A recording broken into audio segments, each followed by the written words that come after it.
Hello everyone, my name is Pooja और आज की इस वीडियो में मैं बात करूंगी छोटे बच्चों के बोन को स्ट्रॉन्ग कैसे बनाया जाए। उनके फूड आइटम में ऐसे कौन कौन से फूड एलिमेंट्स है जिसको इंक्लूड करने से उनके बोन स्ट्रॉन्ग होंगे। सो जल्दी से वीडियो स्टार्ट करते हैं। बच्चों के अच्छे ग्रोथ और डेवलपमेंट के लिए बोन का स्ट्रॉन्ग होना चाहिए। बोन हमारे बॉडी को प्रॉपर स्ट्रक्चर देता है। इसके साथ साथ बोन्स हमारे बॉडी के कुछ पार्ट को प्रोटेक्ट करने का भी काम करता है। बोन बेसिकली कैल्शियम, मैग्नीशियम और फास्फोरस जैसे मिनरल्स का बना होता है। हमारा बोन ज्वाइंट हमारे बॉडी के सपोर्ट सिस्टम है, इसलिए हमें उसके सेफ्टी और मजबूती के बारे में भी सोचना चाहिए। अक्सर हम देखते हैं कि एक एज के बाद लोगों को बोन रिलेटेड प्रॉब्लम होने लगती है, जॉइंट रिलेटेड इशू होने लगते हैं।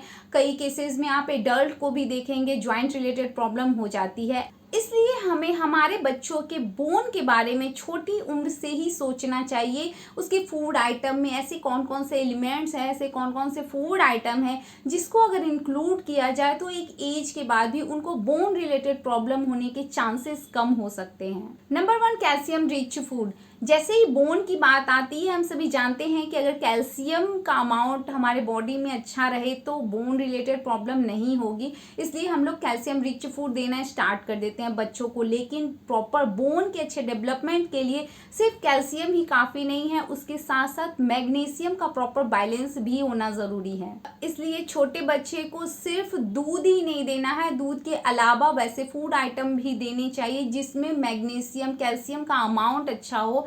हमें मिल्क के प्रोडक्ट के साथ साथ अदर ऑप्शन पे भी ध्यान देने की जरूरत है, क्योंकि जो भी मिल्क हम बच्चे को देते हैं वो 100% प्योर नहीं होता है। तो हम कैल्शियम के साथ कुछ और ले लेते हैं जो हमारे बच्चों को नुकसानदेह भी हो सकता है। Second, vitamin D. Vitamin D हमारे बोन को स्ट्रॉन्ग करने के लिए बहुत ज़रूरी है। जो भी हम कैल्शियम रिच फूड खाते हैं उसके एब्जॉर्प्शन के लिए विटामिन डी बहुत हेल्प करता है। मीन्स अगर आप सिर्फ कैल्शियम रिच फूड खा रहे हैं और विटामिन डी की डिफिशियंसी है तो वहाँ पे भी बोन्स रिलेटेड प्रॉब्लम हो सकते हैं। इसलिए अगर बोन रिलेटेड प्रॉब्लम हो रही है तो आपको विटामिन डी का भी जांच कराने की ज़रूरत है। और विटामिन डी का सबसे अच्छा स्रोत सनलाइट होता है, इसलिए बच्चे चाहे जिस भी एज को हो उनको सनलाइट में ज़रूर खेलने के लिए बोलिए। एटलीस्ट 2 डेज आप सनलाइट लगाने के लिए बच्चों को बोल सकते हैं। इसका बेस्ट ऑप्शन है कि जब भी बच्चे खेले तो कभी उन्हें मॉर्निंग टाइम में भी प्ले करने के लिए बोलिए, ताकि उसके बॉडी में विटामिन डी का एब्जॉर्प्शन हो, विटामिन डी उनके बॉडी में आए और उनको बोन रिलेटेड प्रॉब्लम ना हो। छोटे बच्चे को होने वाली रिकेट्स नामक बीमारियां भी बोन में होती है, जो विटामिन डी की डिफिशियंसी होती है। इसके अलावा एडल्ट्स को भी आप देखेंगे ऑस्टियोपोरोसिस नामक एक बीमारी होती है जो बोन रिलेटेड होती है, वो भी विटामिन डी की डिफिशियंसी से होती है। तो अगर आप चाहते हैं कि आपके बच्चे को फ्यूचर में बोन रिलेटेड प्रॉब्लम ना हो तो आप उसे खुल के धूप में खेलने के लिए भी बोलें। Third, vitamin C. बोन के हेल्दी डेवलपमेंट के लिए विटामिन सी भी बहुत ज़रूरी है, इसलिए आप अपने बच्चों को रेगुलर बेसिस पे फ्रूट्स और वेजिटेबल्स जरूर दें खाने के लिए। वैसे फ्रूट्स आइटम जो खट्टे हो जैसे ऑरेंज, लेमन, कीवी,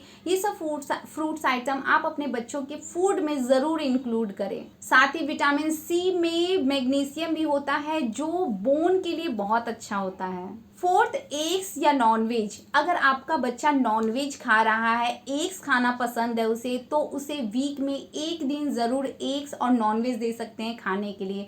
वो भी उनके बोन को कहीं ना कहीं स्ट्रॉन्ग करता है। एग्स में बच्चे को जो भी पसंद है, बॉयल्ड एग, ऑमलेट, बच्चे को दे सकते हैं। कोशिश अगर आप कर पाएँ तो वीक में 2 दिन आप एग्स जरूर दे बच्चे को खाने के लिए। फिफ्थ, बच्चे के लाइफ स्टाइल और टाइम टेबल का भी रखें ध्यान।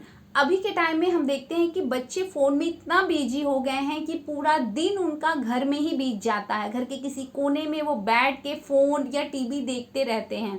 यहाँ पे मैं बताऊंगी, अगर आप अपने बच्चे के बोन का डेवलपमेंट अच्छे से चाहते हैं तो बच्चे को आउटिंग के लिए ले जाइए। इसके अलावा उनके फूड आइटम में फ्रूट्स, वेजिटेबल्स को ज़रूर इंक्लूड करिए। एज अ गुड पेरेंट्स हमें अपने बच्चे को इंकरेज करना चाहिए फॉर प्लेइंग, वॉकिंग, क्योंकि इससे बच्चे का एक्सरसाइज भी होगा, उन्हें विटामिन डी भी मिलेगा, उनका हेल्दी डेवलपमेंट भी होगा, जो बच्चे के बोन के डेवलपमेंट के लिए बहुत ही ज़रूरी है। अगर आप अपने बच्चों के ब्रेन और बोन पे काम करना चाह रहे हैं तो बच्चे को खेलने कूदने के लिए कभी भी मना मत करिए। उसे धूप में अगर बच्चे खेल रहे हैं तो कहीं ना कहीं उनके लिए फ़ायदेमंद ही है। ये सारे पॉइंट्स हैं जो मैं प्रजना पे अप्लाई करती हूँ, वही मैं आपके साथ शेयर कर रही हूँ। तो आप मुझे कमेंट सेक्शन में बता सकते हैं कि इन पॉइंट के अलावा आप अपने बच्चों के बोन के डेवलपमेंट के लिए क्या कर रहे हैं।